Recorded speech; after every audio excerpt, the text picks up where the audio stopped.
I had something really traumatic happen to me in like the summer of 2017. What happened to me kind of broke me. I didn't want to be a part of anything. I didn't want to be around anybody.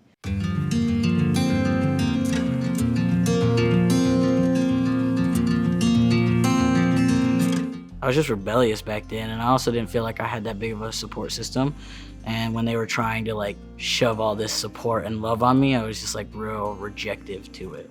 And it took me to talk to Sarah, Kelly, Amanda, all kind of at the same time. We cried through it. It was very traumatic and just overwhelming, and they kind of showed me that I wasn't alone in that moment.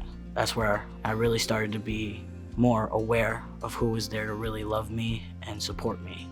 I was on probation at first, and it was only through Eastern when I first got in there for truancy, and I just wasn't going. They put me through the summer camp, and then after that, I went through Pride, which is another program, and then I went to Ingham Academy because I still wasn't getting my head on right, and then I stayed through Ingham Academy up until I think 2018, and then they brought me back for this program, JMG. It's to help students kind of get back on track that are older, I guess you would say. They've offered so much more than that. Like, they pay you to go back to school. They offered me stability, a GED that I didn't want at first, but then I realized I needed it. And they also offer like support when it comes to like getting your driver's license or getting your social security card, which I've had to have like 3 times. They offer like a computer. They gave you a backpack with notebooks, pens, pencils, highlighters, all the stuff that you would need. I got enrolled in September, and I was still hesitant to doing it because I didn't think I needed it. I didn't have any goals, honestly. As soon as it rolled around, probably around December, that's when I realized I started getting into gear. Like, all right, I want to be done by June, because they mentioned a graduation.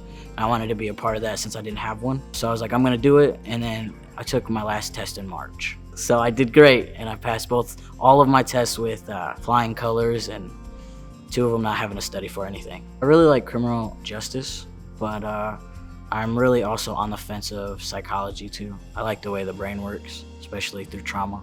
Hopefully working with kids, hopefully kids that, want someone like me in their life, that, I'm willing to help them, just to show them exactly what Peckham showed me, like love, support. You're gonna want that stability as you get older.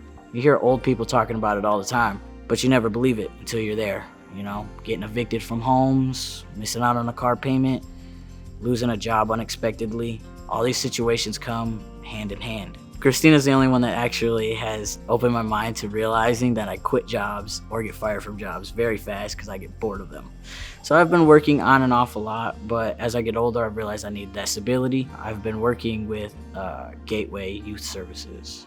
It's a homeless shelter for kids from age of 13 to 17. Kind of set them up for life outside of the home so that they're successful.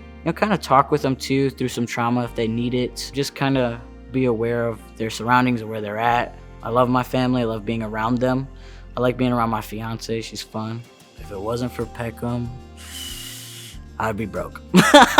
No, if it wasn't for Peckham, I wouldn't be who I am today. They are a big part of my personality and bringing me out to who I am. There's not one person in the staff that I don't know, that I haven't laughed with or haven't joked with. Peckham is home. Peckham is family. I count on them a lot. And it sucks because there's not going to be a lot of programs for me, but I know that I got family in the end. So